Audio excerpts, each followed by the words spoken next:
El secreto del artista es que realice una obra tan superlativamente bien que todos olvidemos preguntar qué significa para admirar tan solo su modo de realizarla. Fue un instante funesto para la historia del arte, aquel en el que la atención de la gente llegó a concentrarse tanto en el modo de convertir los artistas la pintura y la escultura en artes que olvidó encargarles una tarea más concreta.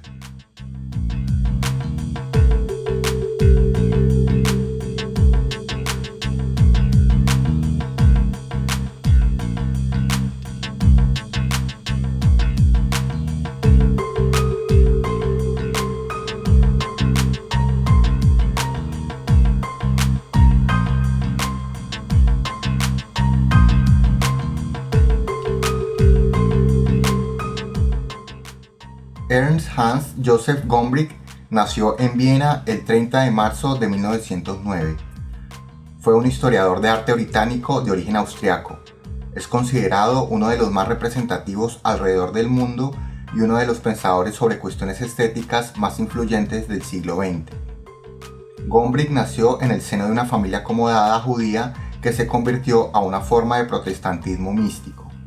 Su madre, que era pianista, fue alumna en el Conservatorio de Viena de Anton Bruckner y su padre era abogado de profesión. Desde temprana edad visitaba con su familia el Museo de Arte Histórico cercano a su hogar y allí el joven Gombrich comenzó su interés por el arte y su necesidad de fortalecer sus lecturas sobre el ejercicio artístico.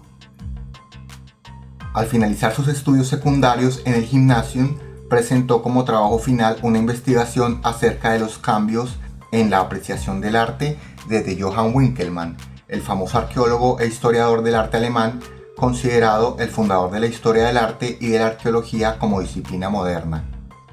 Más tarde Gombrich ingresó en la Universidad de Viena para estudiar historia del arte, carrera que finalizó en 1933. Su tesis doctoral se refirió a Giulio Romano como arquitecto. Ante la llegada al poder de los nazis en 1936, se trasladó a Gran Bretaña, donde ocupó un puesto como asistente de investigación en el Warburg Institute, convirtiéndose en el director del mismo desde 1959 hasta 1976. Además del libro en que nos ocuparemos en esta ocasión, otras publicaciones importantes suyas fueron Breve Historia del Mundo, de 1935, Arte e Ilusión, Estudios sobre la psicología en la representación pictórica, de 1960, considerada por los críticos su trabajo más influyente y destacado, y los artículos recopilados en Meditaciones sobre un caballo de juguete, de 1963, El sentido del orden, de 1979, y La imagen y el ojo, de 1981. Gombrich también fue profesor de Bellas Artes en las universidades de Oxford, Cambridge y Harvard. En 1985 ganó el premio Balzan para la historia del arte occidental. En 1988 le fue concedida la Orden del Mérito y en 1994 se le otorgó la Medalla de Oro de la ciudad de Viena. Gombrich finalmente murió en Londres el 3 de noviembre de 2001. La historia del arte, libro de considerable extensión, se publicó por primera vez en el año de 1950, aunque contó con sucesivas reediciones, aproximadamente 16, en las que además de adjuntarse nuevos prólogos, se sumaron pasajes finales que quisieron de alguna manera sentar posición con respecto a artistas y movimientos más adentrados en el siglo XX y su relación con factores como las industrias culturales, los museos, el mercado, la crítica artística y los consumos poblacionales. Desde su aparición, la obra ha vendido millones de ejemplares y ha sido traducida a más de 20 idiomas. Un año más tarde de su publicación, en 1951, se dio a conocer otro famoso libro de temática similar, pero desde un enfoque que tiene en cuenta mucho más las cuestiones sociales, culturales y económicas en la generación del arte. Hablamos de la famosa Historia social de la literatura y el arte de Arnold Hauser. La popularidad de la obra de Gombrich, además de su carácter divulgativo, es comprensible dado sus alcances tales como su lenguaje claro y conciso, su tono amigable, alejado de los academicismos engorrosos, sin sacrificar el rigor de la apreciación, y especialmente, factor que impulsa a leer la obra de manera ávida, es la capacidad de camaradería que se establece con el lector. El libro originalmente se había concebido para un público joven que recién entraba al mundo del arte, tono que se mantuvo en su composición definitiva. Por ello, todo el libro es casi una agradable conversación con una persona que no solo es erudita en asuntos artísticos, sino que realmente denota un aprecio sincero por las bellas artes y el ingente deseo de transmitirnos tal sentimiento, a la par que nos enseña a limpiar y aguzar la mirada no solo delante de una obra, sino ante el mundo del artista, los diversos caminos que entraña su creación, los conflictos tanto técnicos como personales y el contexto en que la produce. Por ello mismo, el libro también contiene variadas discusiones acerca del papel de la crítica y de los análisis alrededor del arte, especialmente en el caso de las obras y dinámicas más recientes, de las cuales a menudo debe esperarse un tiempo prudencial para dictaminar realmente su alcance, influencia y rango. En una parte avanzada del libro puede leerse: ningún crítico ni historiador puede estar totalmente libre de prejuicios, pero creo que es erróneo sacar la conclusión de que los valores artísticos son completamente relativos. Sigo convencido de que somos capaces de reconocer la maestría en arte y que este reconocimiento tiene que ver poco con nuestros gustos personales. Creemos que, junto a los aspectos ya mencionados, el intento de extraer algunas ideas de esta amplia obra para compartirlas en un reducido video se debe a que Gombrich, detrás de su vasto conocimiento y recorrido de obras, épocas y movimientos, constantemente nos comunica que hay aspectos tanto técnicos como individuales de cierta recurrencia que han acompañado la realización artística, por disímiles que sean sus productos o sus procedencias. De manera que este será nuestro objetivo, dar cuenta de esos patrones, más que intentar resumir el metódico y profuso recorrido expuesto en el libro. Pero realmente alentamos a su lectura para conocer el impresionante derrotero de artistas, escuelas, técnicas, geografías, creencias, rituales e instituciones que determinaron el rumbo del arte desde los albores de la humanidad hasta nuestros tiempos. De cualquier forma, debe señalarse que la perspectiva de Gombrich no ha estado exenta de algunas críticas, tales como el enfoque esencialmente eurocéntrico. Si bien el libro se ocupa tangencialmente de los desarrollos del arte antiguo, como el egipcio, el africano o el oriental, especialmente es por el papel que jugaron en el replanteamiento de tendencias y estilos en el viejo continente, muchas veces derivados de los procesos de colonización. Otras latitudes apenas aparecen mencionadas en este mismo orden de ideas, como la latinoamericana. Algunos aportes femeninos fueron tomados en cuenta por primera vez en las últimas ediciones de la obra. En el prefacio, Gombrich nos comunica que en general cada generación se revela de algún modo contra los puntos de mira de sus padres. Cada obra de arte expresa su mensaje a sus contemporáneos, no solo por lo que contiene, sino por lo que deja de contener. No puede comprenderse una obra de arte si no se es capaz de compartir un sentido de liberación y de triunfo que experimenta el artista cuando considera sus propios logros. Cada adelanto o progreso en una dirección entraña una pérdida en otra, y este progreso subjetivo, a pesar de su importancia, no corresponde a un objetivo acrecentamiento de valores. Gombrich manifiesta que el arte no puede concebirse de manera escuetamente progresiva, sino más bien circular, por decirlo de alguna forma. Encontramos avances y superación de paradigmas, pero al mismo tiempo el presente dialoga y examina el pasado con nuevos ojos para traer elementos y perspectivas que van a sumarse a la composición de obras actuales. En la introducción del libro, el autor nos previene de creer que existe el arte con mayúscula, dada la variedad de eventos, estilos y tendencias que pueden colegirse con esa expresión y los contextos en que surgen. Dice que de otra forma sería creer en un fantasma o un ídolo monolítico. Además, confiesa con sinceridad que hay causas equivocadas de que no nos guste una obra de arte. El arte genera en el receptor gustos y aficiones que obedecen a motivos totalmente individuales y veleidosos, como el recuerdo de un amigo, la casa en que se habita o un paisaje, señala Gombrich. O también cabe pensar que en el arte que se admira se ejerce una idealización de determinado aspecto de la existencia, porque se desea que algo como lo expresado en una obra existiera en la realidad. Cabe el riesgo, sostiene el autor, de que un arte solo ocupado en cosas bellas nos impida apreciar obras de gran validez que se ocupan de los flancos más oscuros y menos amables de la existencia.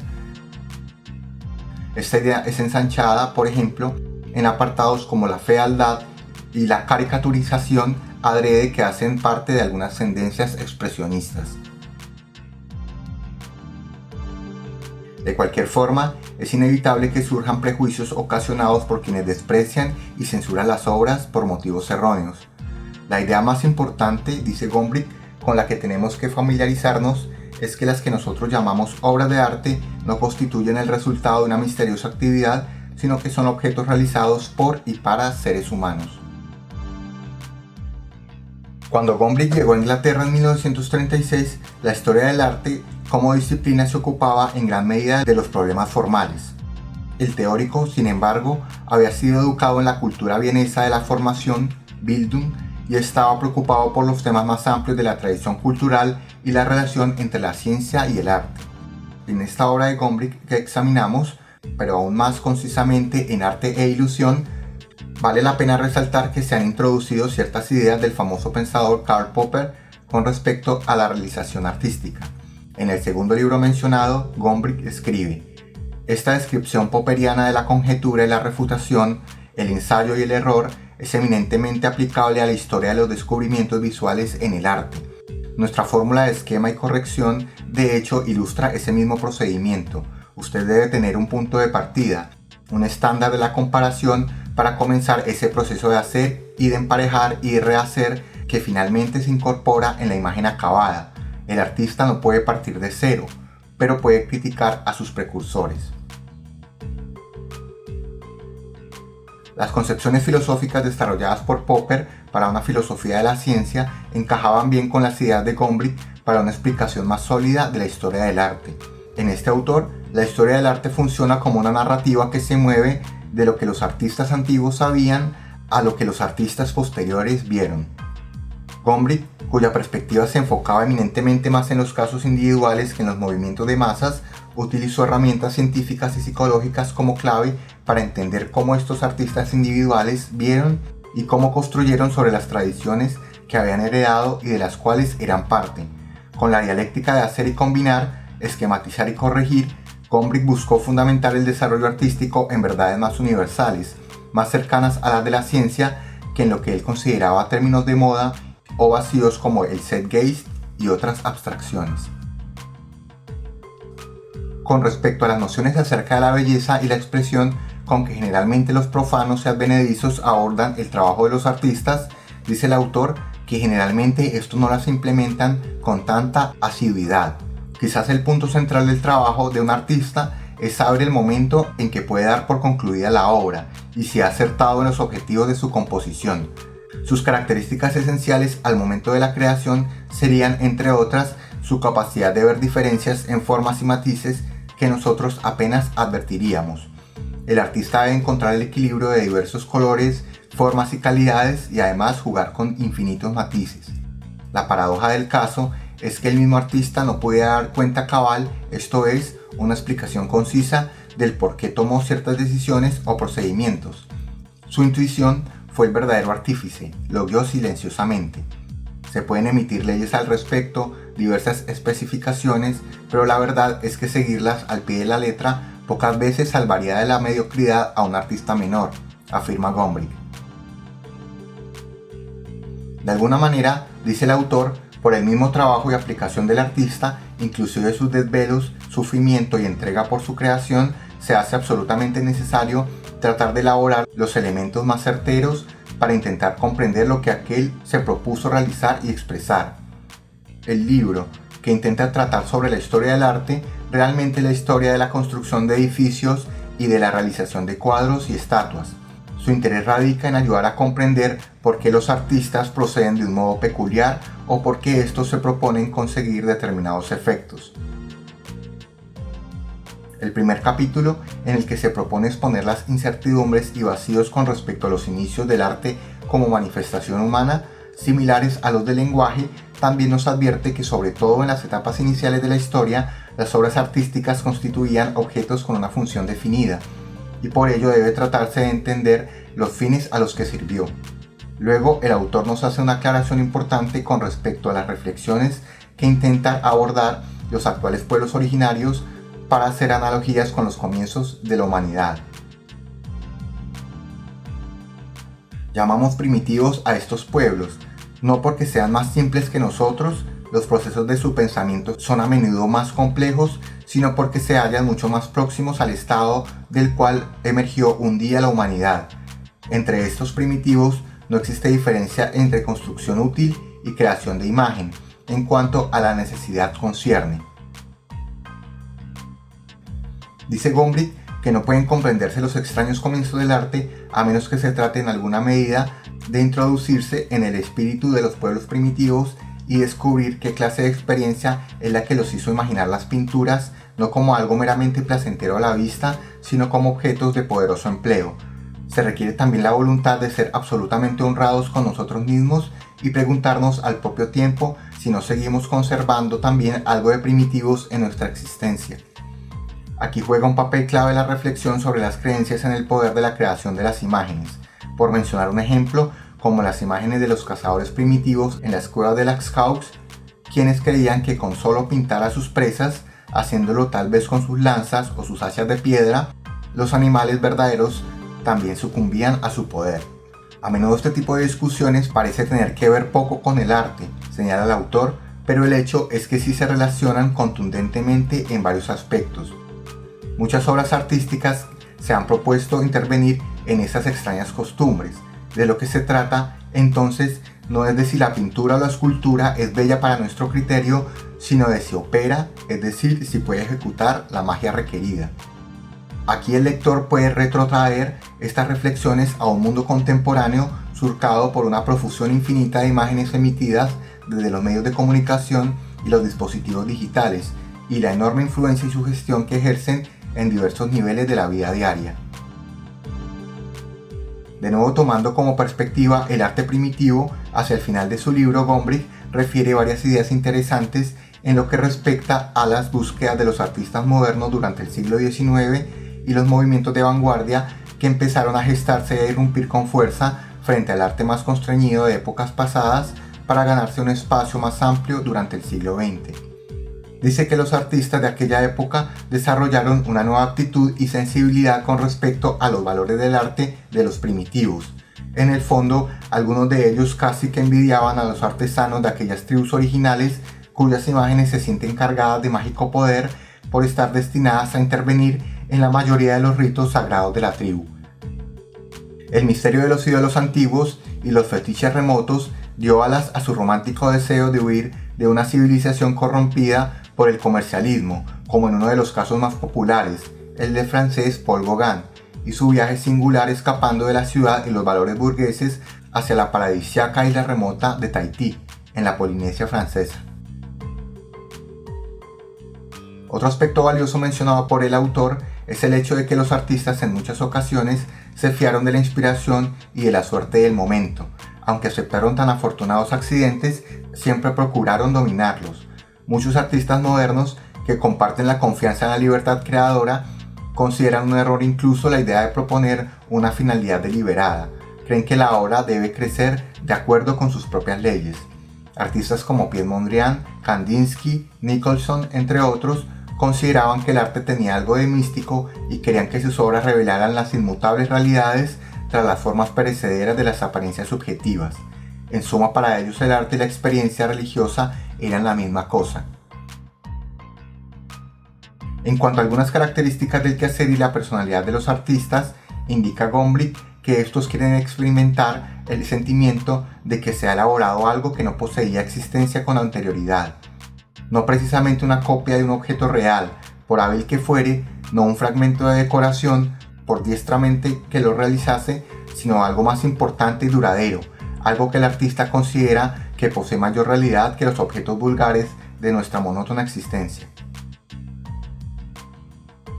Finalmente, en los últimos tramos de su libro, Gombrich una vez más deja en claro la perspectiva con la cual expuso la enorme cantidad de artistas, movimientos y circunstancias abordadas, siempre en contrapunto con la labor receptora tanto del público como la crítica. No existe realmente el arte, no hay más que artistas, esto es, hombres y mujeres favorecidos por el maravilloso don de equilibrar formas y colores hasta dar en lo justo, y lo que es más raro aún, dotados de una integridad de carácter que nunca se satisface con soluciones a medias, sino que indica su predisposición a renunciar a todos los efectos fáciles, a todo éxito superficial en favor del esfuerzo y la agonía propia de la obra sincera. Los artistas, creemos, existirán siempre, pero si también el arte ha de ser una realidad, depende no en escasa medida de nosotros mismos, su público.